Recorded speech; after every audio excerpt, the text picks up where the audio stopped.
예, 하나님 말씀 보겠습니다. 창세기 30장 25절부터 36절까지 보겠습니다.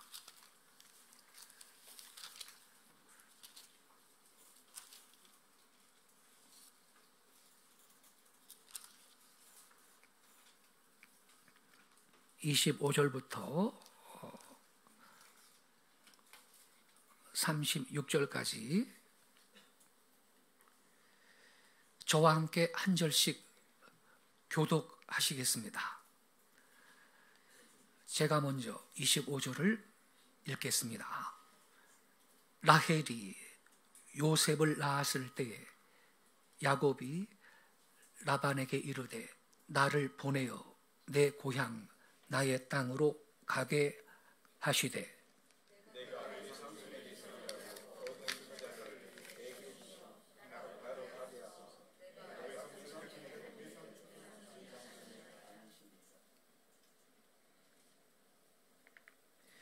라반이 그에게 이르되 여호와께서 너로 말미암아 내게 복 주신 줄을 내가 깨달았노니 내가 나를 사랑스럽게 여기거든 그대로 있으라.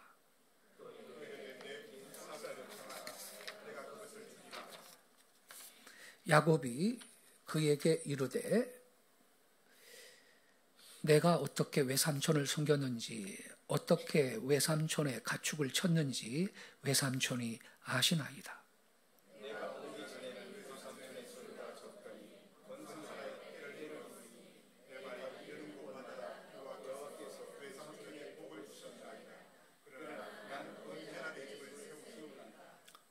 라반이 이르되 내가 무엇으로 내게 주랴? 야곱이 이르되 외삼촌께서 내게 아무것도 주시지 않아도 나를 위하여 이 일을 행하시면 내가 다시 외삼촌의 양떼를 먹이고 지키리이다.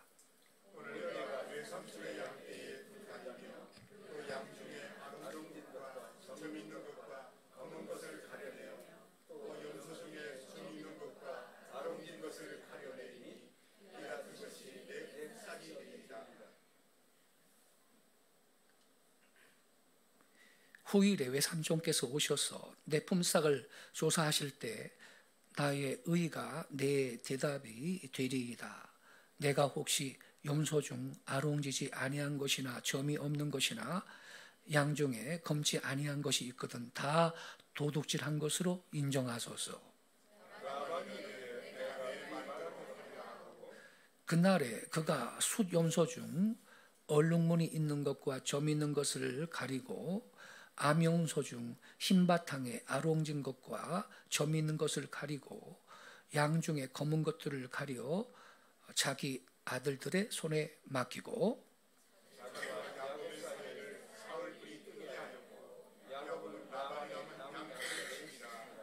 아멘.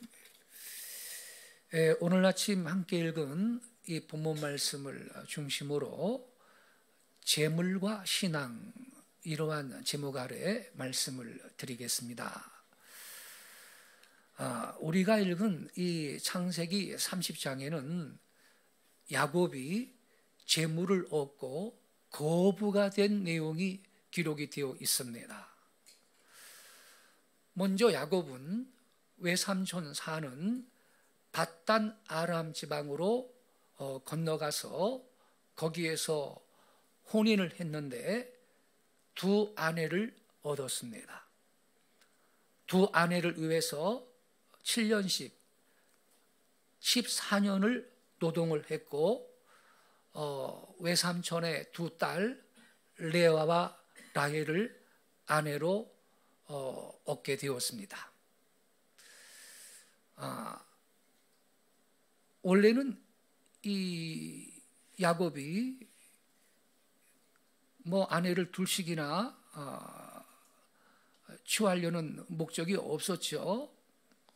외삼촌의 딸 라헬을 사랑했는데 외삼촌이 7년 동안 열심히 일을 해. 그러면 너의 아내로 주겠다 그랬거든요. 그래서 7년을 하루처럼 외삼촌 집에서 열심히 모습 노릇을 냈고 마침내 이제 혼인을 했죠. 그 당시에 전기불이 없습니다.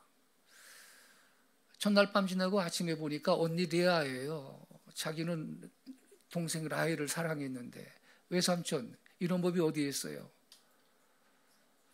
야, 언니 놔두고 동생을 먼저 시집 보내는 법이 있냐? 너 7년 또 봉사해라. 그래가지고 그 라헬을 아내로 얻기 위해서 도합 14년을 외삼촌 집에서 모습 노릇을 했던 것입니다. 그래서 아내가 둘이 되었습니다.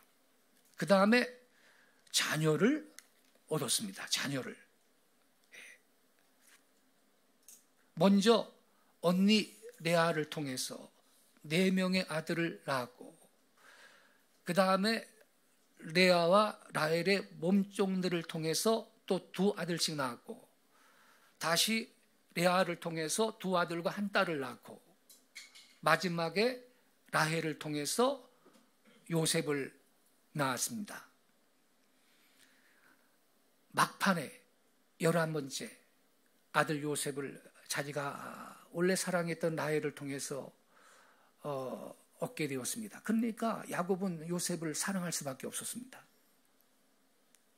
다른 아들보다 채색 옷 입히면서 더 사랑했습니다.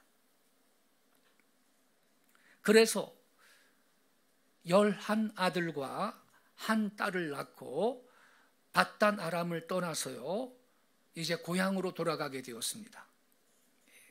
20년 만에. 그 노중에 라헬이 요셉의 동생 베냐민을 낳다가 베들레헴에서 숨을 거두게 되었습니다. 그래서 지금도 베들레헴에 가면 라헬의 무덤이라고 불리는 유적지가 남아 있습니다. 이렇게 야곱은 아내를 얻었고 또 많은 자녀들을 얻었습니다. 3번째 얻은 것이 있습니다. 재물입니다. 야곱은 2 아내를 얻고 12 아들을 얻고 그 다음에 많은 재물을 소유하게 되었습니다. 이만하면요 여러분 야곱은 객지에 나가서 20년간의 세월을 보낸 보람을 넉넉하게 느꼈을 것입니다. 그는 자수성가했습니다. 객지에 가서 고생은 좀 했지만 이제 큰 수확을 거두어서 자기의 고향에 돌아가게 된 것입니다. 우리가 읽은 이 창세기 30장 본문 중에는 야곱이 3번째로 재물을 얻은 말씀이 기록이 되어 있습니다. 신앙과 재물과 신앙에 대한 문제입니다. 여러분, 우리가 이 세상을 살아가는 동안에 이 재물이 절대 필요합니다. 더군다나 우리 인간의 생활이 도시화되고 도시에 이 집중되는 생활이 될수록 도시에서는 돈 없으면 꼼짝도 못합니다.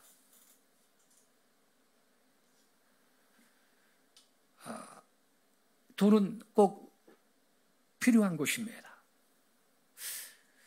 비유하면요, 배와 물의 관계라고 할 수가 있겠습니다. 배라는 것이 무거운 짐을 싣고 넓은 바다를 쉽게 가고 있습니다만 그것은요 물 덕분에 물 위에서 이 배가 떠서 쉽게 물을 건너가는 것입니다. 이렇게 배라는 것이 물이 절대 필요하죠. 그러나 잘못되면 물처럼 무서운 것은 없습니다. 물을 이용해서 항해를 하고 물을 이용해서 무역을 하지만 잘못되면 물 때문에 목숨도 물질도 다 잃게 됩니다. 파손을 당하거나 배가 깨지거나 하면 다시 말해서 뱃속에 물이 들어와 버리면 그 배는 침몰해버리고 생명까지 잃어버리게 되는 것입니다. 여러분, 우리의 신앙생활과 물질생활이 바로 그런 거예요. 우리가 한 세상 살면서 세상을 건너갈 때 배가 물 위에 떠서 건너가고 있는 것처럼 물질이라는 것, 돈이라는 것이 절대 필요합니다.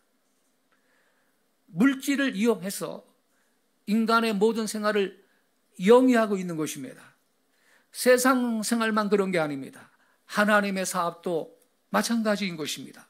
우리가 성전을 건축하는 데 있어서나 복음을 전파하는 데 있어서나 선교사를 파송하는 데 있어서나 물질이 매우 필요하다는 사실을 누구도 부정하지 못할 것입니다. 하지만 이 배가 물 위에 떠서 가고 있는 것처럼 우리의 신앙이 물질을 지배하고 이 물질 위에 떠서 가야 되는 거죠, 여러분. 근데 이게 잘못돼가지고 신앙이 깨어지고 그 틈으로 물질이 나의 신앙생활 속에, 나의 삶 속에 파고 들어와서 내 내면을 채우면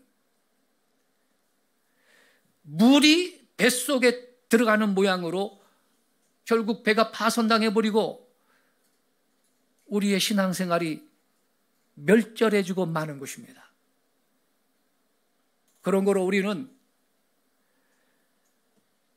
물질을 지배해야 되지 물질이 나를 주장하는 신으로 삼아서는 아니 될 것입니다. 인생 생활 가운데 물질은 절대 필요한 것이지만 동시에 신앙생활 가운데 물질은 대단히 큰 시험을 우리에게 안겨줄 수가 있습니다. 그래서 그리스도인들은 성경적인 재물관을 정립하고 물질을 바로 사용할 수 있어야 할 것입니다. 먼저 우리는 본문 중에서 하나님의 축복을 생각해 볼 수 있습니다.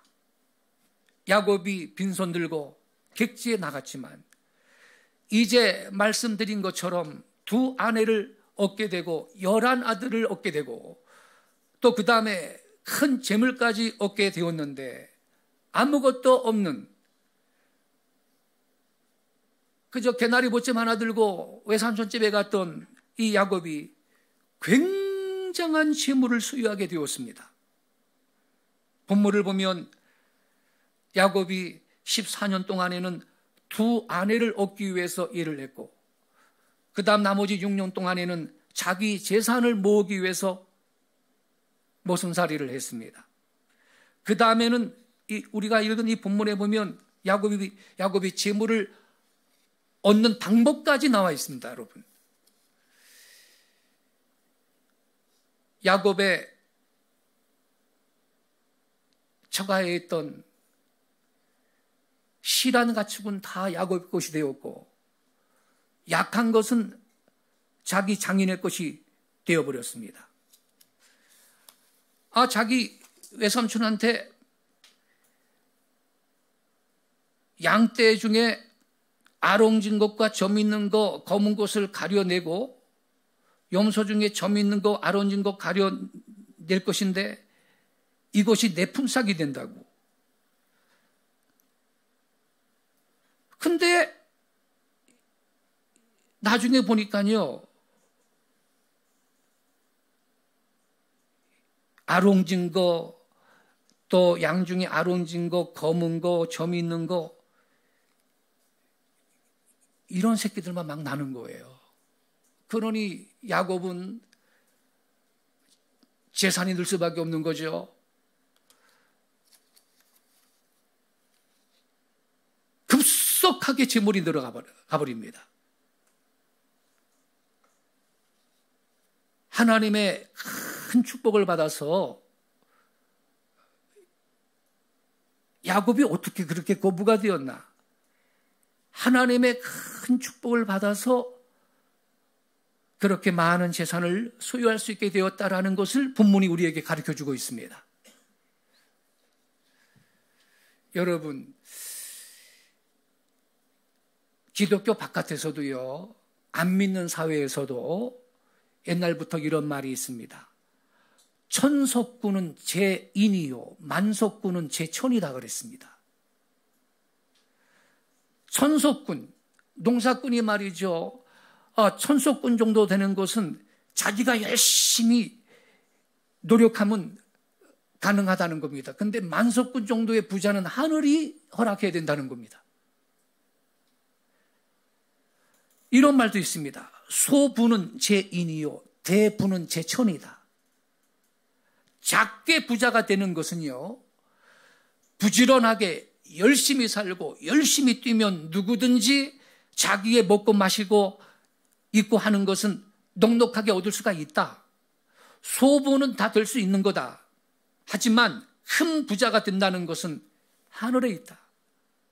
열심히 뛰어서 되는 게 아니고 하나님께서 허락해 주셔야 그렇게 되는 것이다라는 교훈인 것입니다. 이 이치를 세상 사람들도 알았습니다. 하나님이 나한테 그런 기회를 주셔야 그렇게 되는 거예요.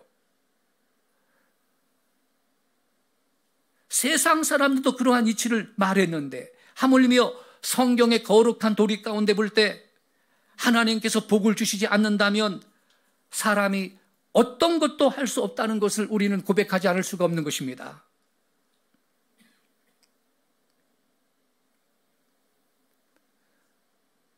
목축에 양떼, 소떼를 얻는 것만 그런 게 아니죠.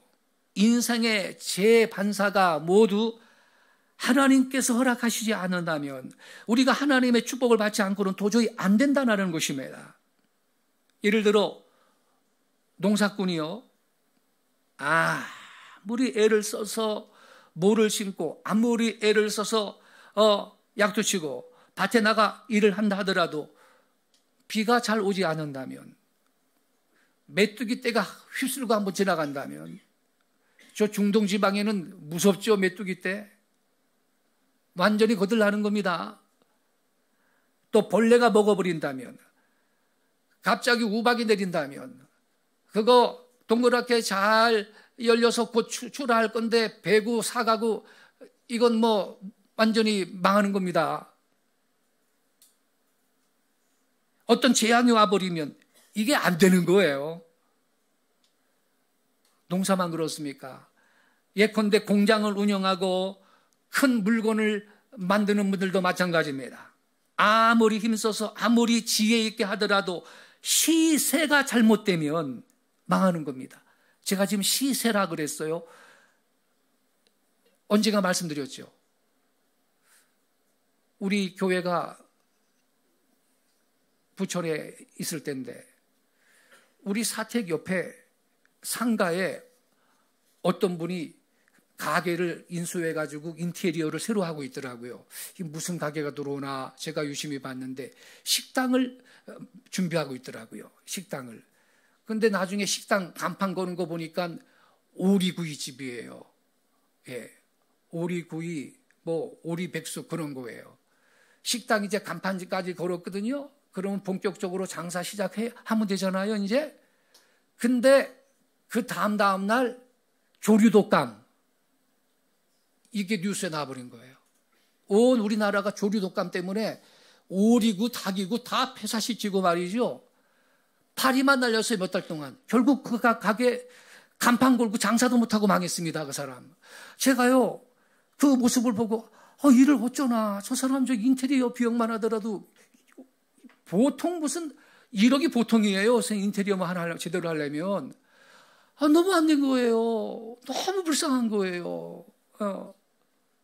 이거 보세요, 여러분. 이게 하나님이 기회를 주셔야 되지. 내 의지만 갖고 계획만 갖고 시도한다고 그게 다 되는 게 아닙니다. 본문에 보면 야곱이 외삼촌 집에서 모성살이 했는데 외삼촌보다 더 부자가 됐어요. 야곱이 이렇게 거부가 되고 큰 이 복을 받았다는 것은요, 뭐 야곱이 잘해가지고 야곱이 잘나서 그렇게 된 게 아니고 이 야곱이가 외삼촌 집으로 도망갈 때 있잖아요. 왜 도망갔어요? 지금 아버지 이삭이가 이제 눈이 잘 안 보이고 세상 떠날 날이 됐기 때문에 당시의 족장은요, 축복권이 있어요, 축복권. 그래가지고 죽기 전에 장자한테, 큰아들한테 축복을 마음껏 쏟아주는 겁니다. 이 축복권이 있어요. 근데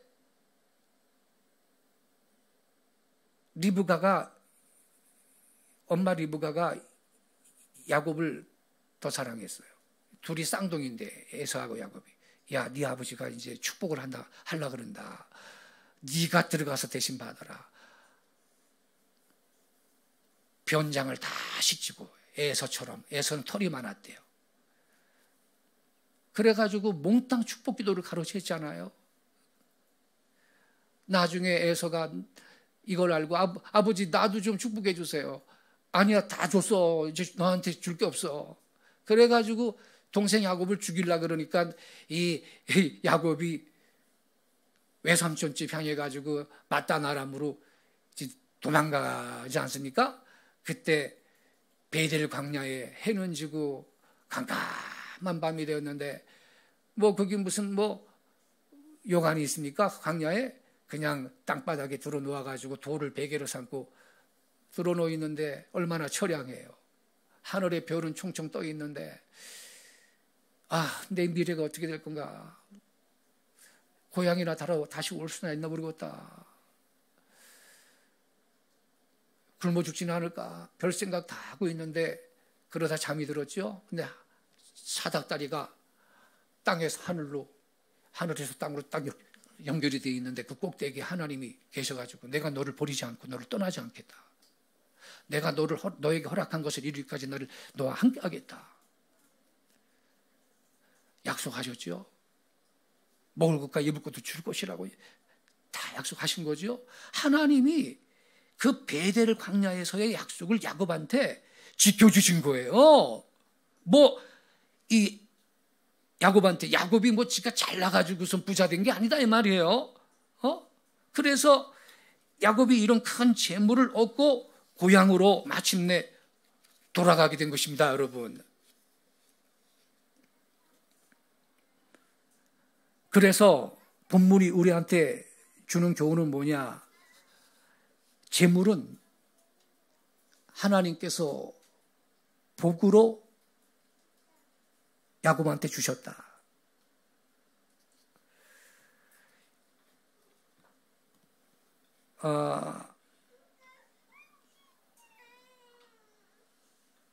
제가요 그 증거를 하나 좀 보여드릴게요.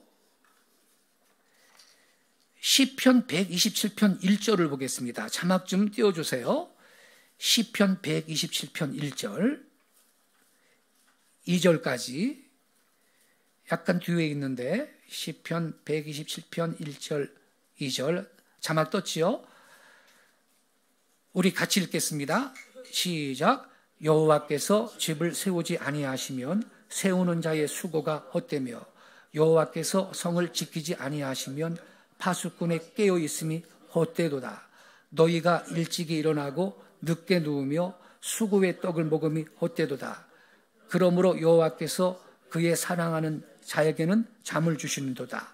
자, 방금 말씀드린 메시지의 요점이 여기 있죠?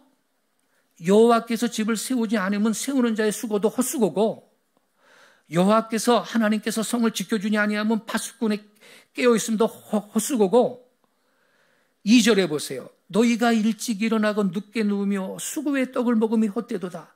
돈 좀 벌어보려고 부자 돼보려고 새벽 3시에 4시에 일어나서 일터로 가가지고 자정이 넘게까지 일하고 겨우 들어와서 간신히 잠자리에 들고 이게 다 헛되다는 거예요. 하나님께서 허락해 주셔야 되지. 근데 이 2절 하반절에 보세요. 그러므로 여호와께서 그의 사랑하는 자에게 잠을 주신도다 그랬는데 이게 여러분 연결이 잘 안 돼요. 너희가 일찍 일어나고 늦게 누우며 수고의 떡을 먹으며 헛되도다 다음에 왜 갑자기 잠준다는 말이 나와요? 이게 연결이 안 되는데, 그래서 이런 경우는 다른 번역을 봐야 돼요. 표준 세번역 성경으로 한번 읽어보겠습니다. 표준 세번역 성경 2절을 한번 같이 읽어보겠습니다. 2절만 시작. 일찍 일어나고 늦게 눕는 거, 먹고 살려고 애써 수고하는 모든 일이 헛된 일이다. 주께서는 사랑하시는 사람에게는 그가 자는 동안에도 복을 내리신다. 할렐루야. 이게 바로 바르게 번역한 거예요. 주님께서 사랑하시는 사람한테는 그가 자는 동안에도 복을 내리신대. 그러니까 어떤 사람은 나 돈 벌어야 돼. 근데 하루에 4시간만 자고 일할 거야. 근데 그게 헛되다는 거예요. 그런데 하나님은 사랑하는 사람은 자는 동안에도 복을 내려주신대. 잘 되게. 근데 요 번역보다 더 번역이 잘 된 성경이 있어요. 굿 뉴스 바이블이라고 GNB 영어 성경인데 그게 번역이 더 잘 돼 있어요. 자, 굿 뉴스 바이블 나왔죠? 같이 읽겠습니다. 시작. 주께서는 사랑하시는 이들을 위해 그들이 자는 동안에도 공급해 주시기 때문이다. 할렐루야. 잠 잘 자세요, 여러분. 할렐루야. 영어로 된 거 보세요. For the Lord provides. 하나님이 주님이 공급해 주신대요. While they are asleep. 자는 동안에도 공급해 주신대. 할렐루야. 이것이 하나님이 우리에게 주시는 참된 축복인 것입니다, 여러분. 하나 더 볼게요, 여러분. 이제 잠언 8장 17절을 한번 보겠습니다. 자, 앞에 있는 거죠? 잠언 8장 17절. 21절까지요. 저랑 한 절씩 교독하겠습니다. 나를 사랑하는 자들을 내가 사랑하나니. 지금 죄송합니다. 한글 킹제임스 성경으로 좀 올려주면 좋겠는데요. 한글 킹제임스 성경. 이게 영어 성경은 우리가 이해하기 좋게 번역이 되어 있기 때문에 제가 지금 한글 킹제임스 성경으로 읽자고 한 겁니다. 자, 잠언 8장 17절부터 21절, 제가 17절을 먼저 읽을게요. 나를 사랑하는 자들을 내가 사랑하나니 일찍 나를 찾는 자들은 나를 만나리라.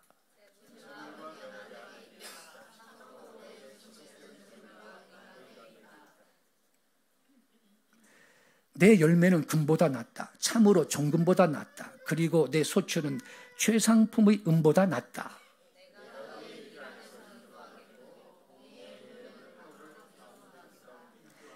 21절 같이 읽겠습니다. 그렇게 해서 내가 나를 사랑하는 자들로 하여금 재산을 상속받게 하겠다. 곧 내가 그들의 창고들을 채우겠다. 자, 나중에 여러분 우리 평상시에 읽는 한글 성경하고 비교해서 한번 보세요. 자, 자막을 그대로 두세요. 여기 18절에 보면요. 재물과 명예가 내게 있다. 참으로 어떤 재물 그랬나요? 오래 지속되는 재물과 의가 내게 있다. 우리 한글 성경은요. 장구한 재물이 내게 있다 그래요. 장구한 재물. 이게 느낌이 잘 안 와. 근데 이게 무슨 뜻이냐? 오래 지속되는 재물과 의가 내게 있다 그래요. 이러한 재물을요. 주신다는 거예요. 21절을 보세요. 21절. 그렇게 해서 내가 나를 사랑하는 자들로 하여금 재산을 상속받게 하겠다.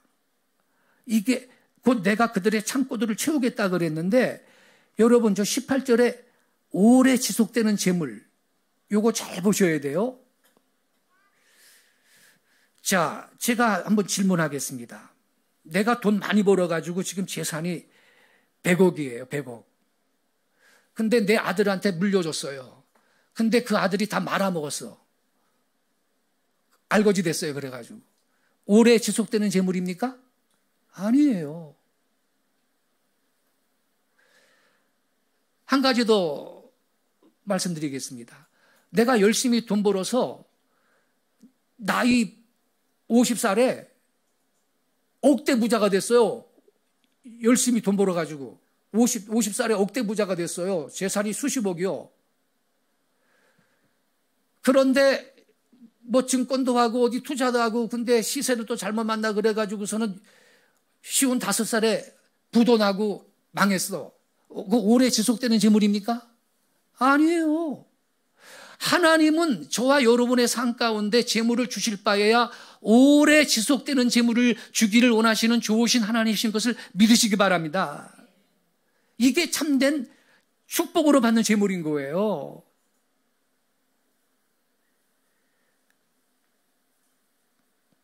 그런데 이 17절로 다시 보세요. 나를 사랑하는 자들을 내가 사랑하나니 어떻게 나를 찾는 자들 그랬나요? 일찍 나를 찾는 자들은 그랬어요. 이게 영어 성경에는요, early라고 되어 있어요. early. 일찍 나를 찾는 자들. early. 그러면 새벽에 일어나서 하나님을 찾는 거냐? 그럼 저녁에 하나님 찾으면 안 됩니까? 여기에서 일찍이라는 것은요, 우선순위를 말하는 것입니다. 하나님은 나중에 찾고, 내 삶에서 하나님은 항상 후순위가 되고, 하나님은 나중에나 찾고, 하나님의 얼굴은 나중에나 구하고, 다른 일은 다 먼저 하고, 이거 되는 거예요? 안 되는 거라 이 말이에요. 여러분, 우리는 먼저 하나님의 나라와 의를 구해야 할 줄로 믿습니다. 일찍 나를 찾는 자들은 나를 만난다 그랬는데 이 하나님, 이런 하나님이 어떤 하나님이냐? 재물과 명예가 내게 있다. 오래 지속되는 재물과 의도 내게 있다. 이런 하나님을 만나게 될 걸 믿으시기 바랍니다. 하나님이 이러한 성도한테는 그들의 창고를 재물로, 오래 지속되는 재물로 채워주겠다라고 지금 약속하고 있는 것입니다. 그래서 성도 여러분,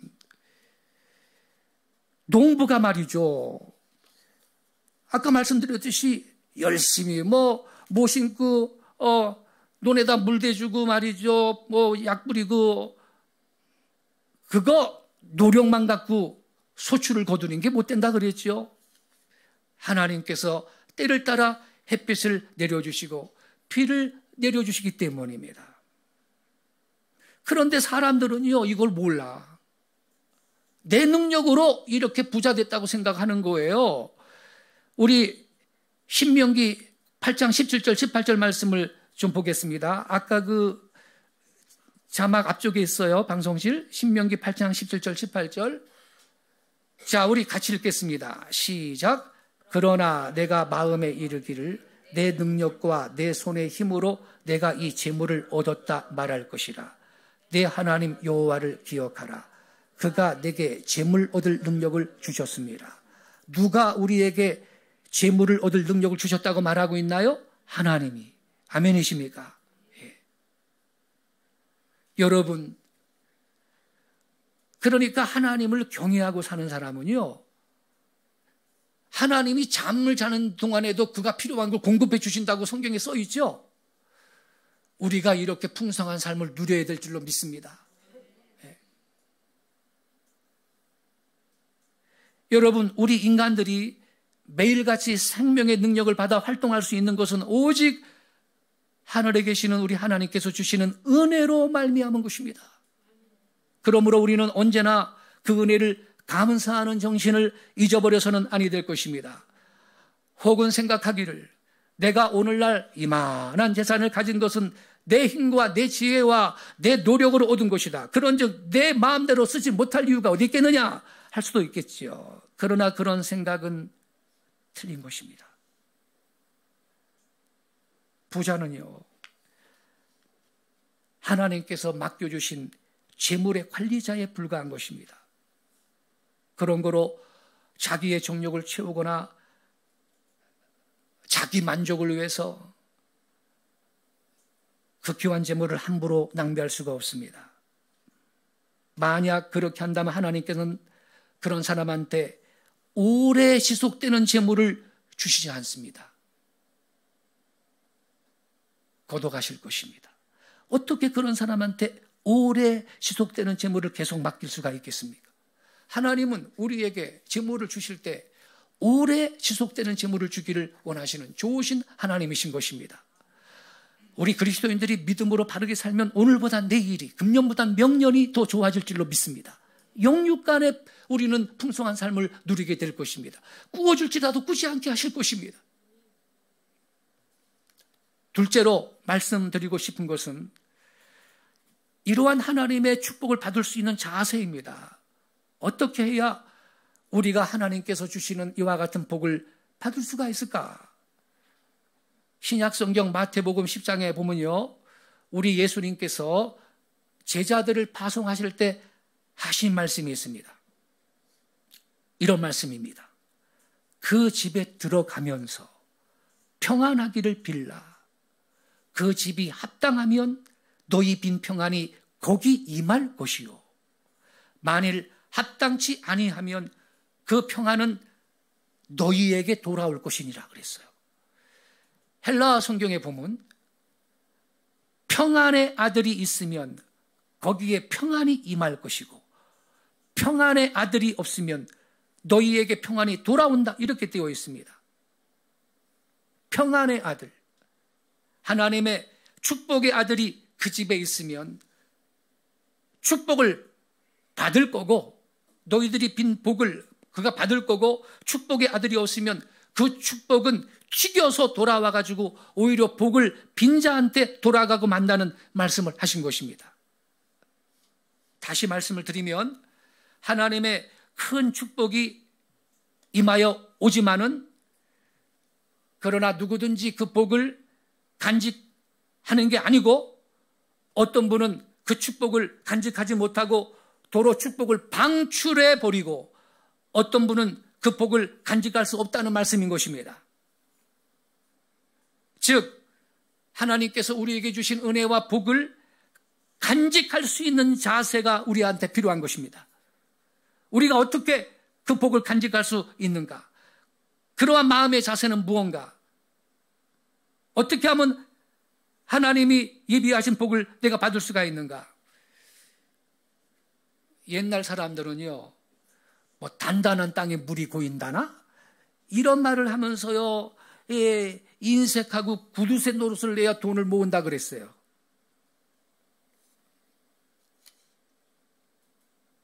성경은 그렇게 말 안 합니다.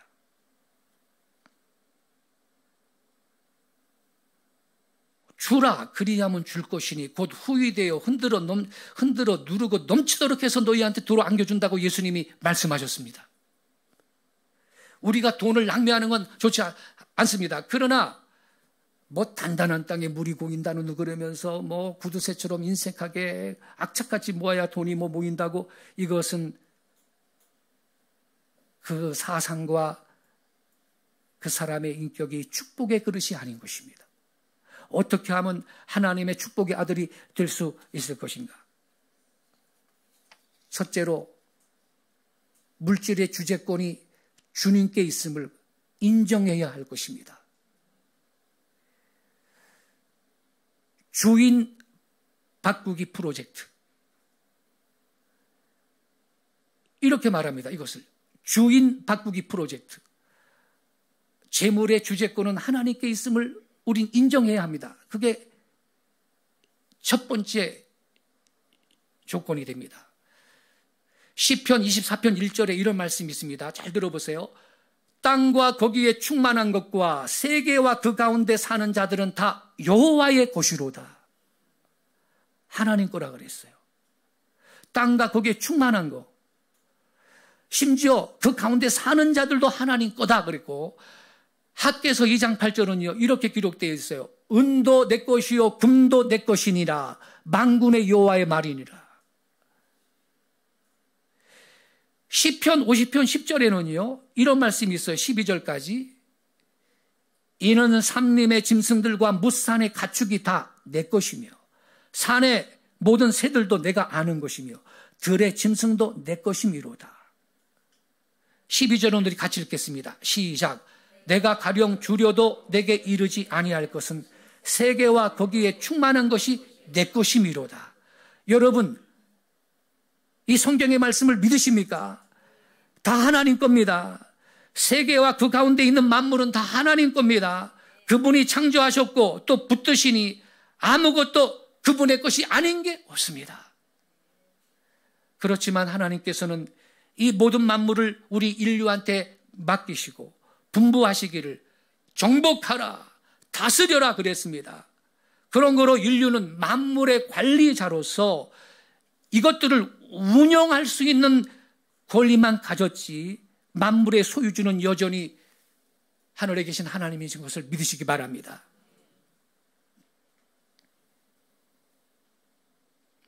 하나님이 쓰시려면 아무것도 쓰지 못할 것이 없으십니다. 그러나 우리 인류한테 관리권을 맡기셨기 때문에 하나님은 저와 여러분의 삶을 통해서 당신이 원하시는 바를 행하도록 계획하신 것입니다.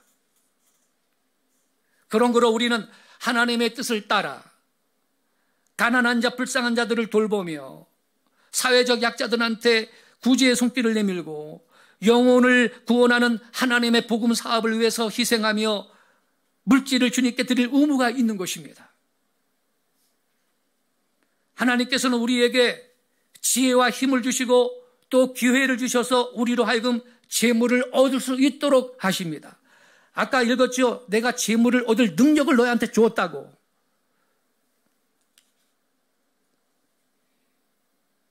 하나님이 허락하고 기회를 주고 도와주셔야 우리가 건강도 지키고 재물도 지키고 사업장도 지킬 수가 있는 것입니다. 한 가지 더 말씀드리겠습니다. 그리고 기도하겠습니다.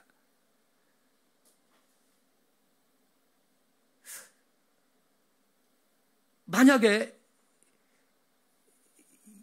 이러한 그 물질의 주재권, 그게 하나님한테 있다라는 것을 인정을 못한다면 그런 사람은 청지기 정신이 있을 수가 없겠지요. 청지기는 주인의 것을 위탁받아가지고 관리하는 사람 아닙니까? 그래서 우리가 올바르게 복을 받을 정신이라는 것은 하나님의 이 재물을 내가 관리한다라는 그러한 정신에서 내가 이것을 얻어야 한다. 이렇게 생각을 해야 할 것입니다. 이거 내 거야. 죽어도 못 놔. 잘못된 재물 개념인 것입니다.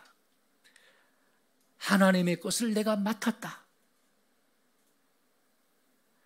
얼마 동안 내가 관리해 드린다. 세상 떠날 때 다 내려놓고 나는 빈손으로 하늘나라에 간다.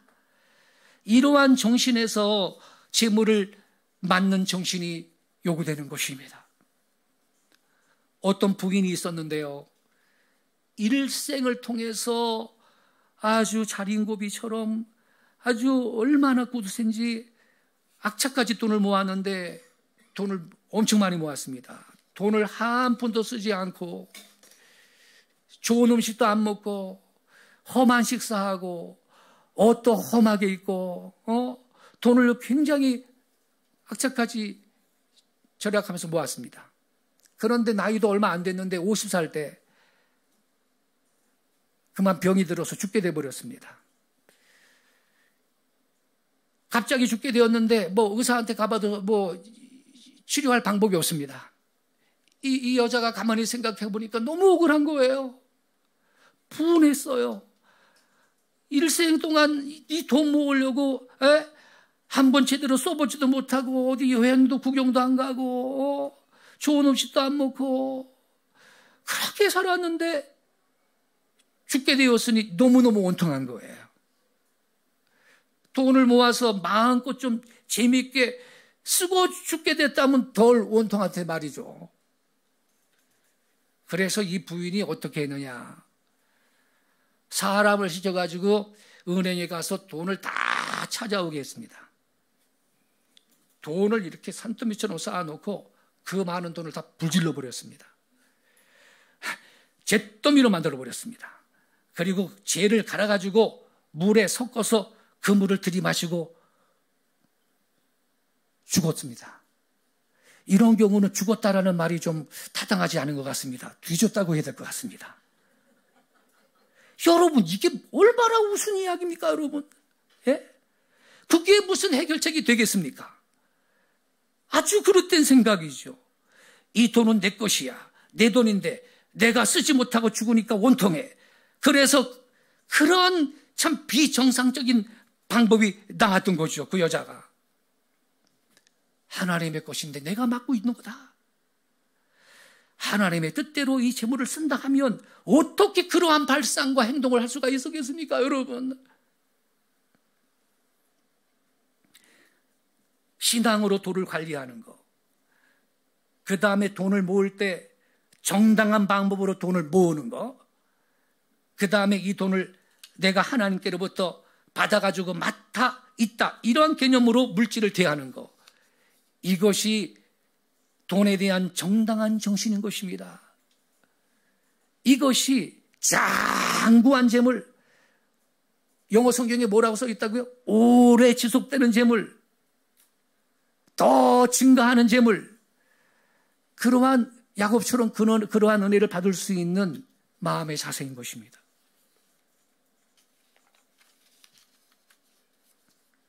여러분, 보물이 가는 곳에 마음도 따라가는 법이에요. 예수님이 뭐라 그랬어요? 내 보물이 있는 곳에 내 마음이 있다고. 여러분이 만약에 지금 집에다가요, 황금 바알을요, 궁계를 갖다가 괴짝으로 두 개 집에 두고 왔다면요, 집중이 지금 여기 안 되실 걸 아마. 아이고, 집에다가 그 궁계를 놔두고 왔는데 누가 들고 가면 어떡하나. 이런 생각이 들 수 있을 거예요. 뭔 말이냐면 예수님이 그래서 말씀하신 거예요. 내 물질이 있는 곳에 내 마음이 있다. 그래서 재물을 하늘에 쌓아두는 사람은 그 마음도 하나님께 가 있고 천국에 가 있게 되는 것입니다. 하나님은 만물의 주인심으로 돈이 필요 없습니다. 그러나 우리의 마음과 정성이 얼마나 하나님께 가 있는가를 보시기 위해서 하나님께 드리는 것을 우리 하나님은 유심하게 우리를 보고 계시는 것입니다. 이번 부흥회 때요, 헌금하자는 말 한마디도 저 안 했죠. 4일 동안.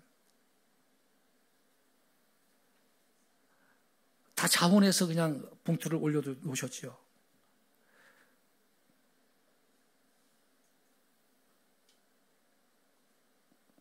약 500만 원 정도의 헌금이 들어왔습니다. 참 감사합니다. 하나님께 받은 은혜, 또 주실 은혜를 믿고 미리 또 감사하고,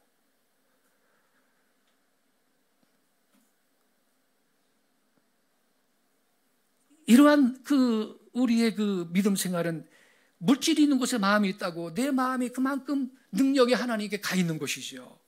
여러분, 우리는 죽을 때 결코 가져가지 못합니다. 공술의 공수거라 그랬습니다. 그렇지만 미리 하늘나라에 보내놓을 수는 있습니다. 그건 하늘의 영원한 은행에 넣어두는 일이고, 이 세상에서도 나 자신과 후손들을 복을 받게 하는 길이 되는 것입니다. 그리고 실제로 천국은행의 이자는 가장 높습니다. 하늘나라에 투자할 줄 모르는 사람은 생전 예수를 믿어도 믿음이 안 자라고 체험이 안 생깁니다.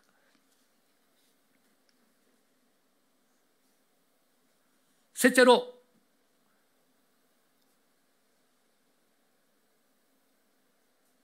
물질이라는 것은요, 돈이라는 것은 선도 악도 아닙니다. 그 물질을 악하게 쓰는 그 사람이 악한 거고, 물질을 악하게 만든 것이지, 물질 자체는 선도 악도 아닌 것입니다. 우리는 그 물질을 갖고 교회도 세우고 선교사도 파송하고 예배당도 건축하고 가난한 사람을 구제하고, 그래서 돈이나 재물은 그 자체가 악한 게 아닌데, 우리 그리스도인들은 절대로 이런 말을 하면 안 됩니다. 황금을 보기를 돌같이 하라. 황금은 황금으로 봐야 됩니다, 여러분. 황금을 돌처럼 보면 그 사람한테는 황금이 안 올 겁니다. 돌만 올 겁니다. 값어치 없는 돌만 자꾸 생길 겁니다. 그래서요, 여러분, 지금 전 세계적으로 가장 재물이 많고 돈 많은 사람들이 유대인 아닙니까? 유대인의 지혜서 탈무드에 보면요, 이런 말이 있습니다. 하나님을 사랑해라, 돈은 좋아해라. 아멘이십니까? 이게 유대인들이에요, 사상이. 돈은 사랑하면 안 됩니다, 여러분. 하나님만 사랑하시기 바랍니다. 근데 탈무드는요, 하나님을 사랑해라, 돈은 좋아해라 그랬습니다. 그러니까 유대인들이 돈이 많은 거예요, 여러분. 이렇지 않고 뭐 황금을 뭐 보기를 돌같이 하라 그러면서 안빈 낙돈이 한가한 소리 하고 있는데, 그래 가난한 가운데 안 평안을 누리고 낙을 누린다고 안빈 낙도, 그러면 그게 얼마나 이기적인 사상입니까? 그게 지 혼자는 안빈 낙도지, 안빈 낙도가 있다더라도 아니 옆에 지금 아파 죽는 사람이 있는데 내가 돈이 있어야 약값이라도 주고 도와줄 거 아닙니까, 여러분? 우리는 그러한 비기독교적인 사상을 우리는 합창해서는 안 될 것입니다. 얼마 전에 JTBC 뉴스를 보니까 애국운동 하시는 전 목사님이 나는 돈을 좋아해, 그 장면만 딱 편집해가지고 띄워주더라고요. 그러니까 세상 사람들은 참 저 목사 썩었다, 돈만 좋아한다고. 근데 만일 그분이 나는 돈을 사랑해 그랬다면 그런 분은 교제를 하면 안 됩니다. 그분은 돈을 좋아한다 그러지. 정직하게 말해보세요. 돈 싫은 사람 손 들어봐요.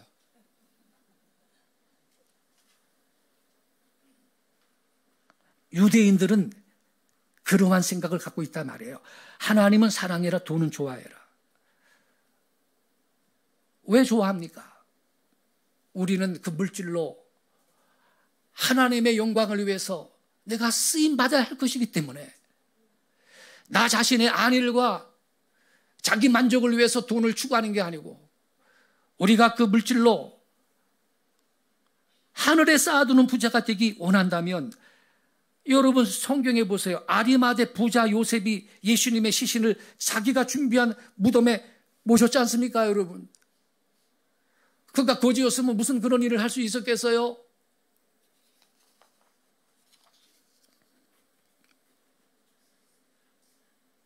클론다이크 광산이라고 유명한 광산이 있는데, 한 탐사단이 그 광산을 탐사했더니 어느 오두막집에 두 사람의 해골이 뉘어 있고 그 해골들 사이에 많은 황금이 쌓여 있었습니다. 그리고 거칠은 탁자 위에 편지가 놓여 있었는데 다음과 같습니다.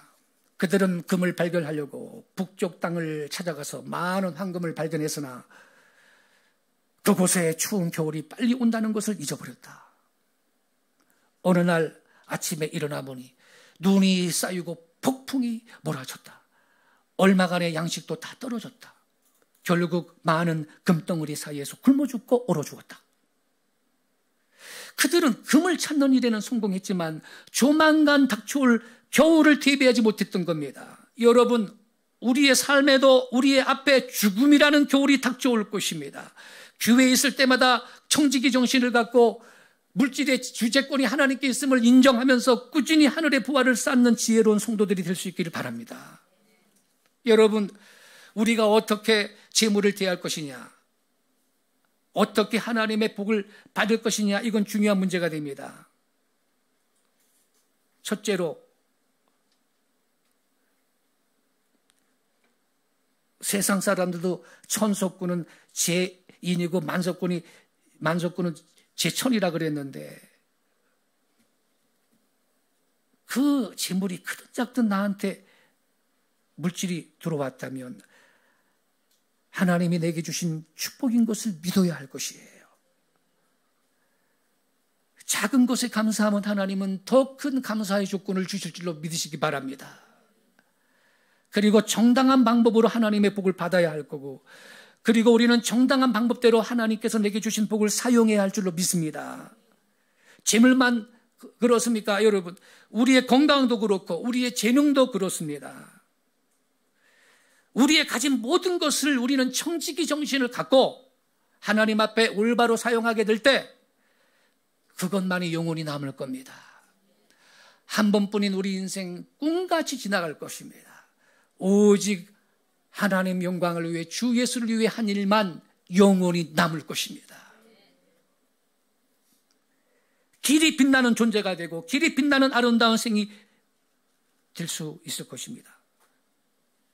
오늘 아침 우리 야곱이 재물을 얻었다는 사실을 생각하면서 재물과 믿음의 관계를 우리 마음 가운데 깊이 묵상하면서 우리는 올바르게 물질을 대하는 자세를 확립해야 되겠습니다. 감리교를 창시한 유명한 웨슬리 목사님이 일찍이 하신 말이 있습니다.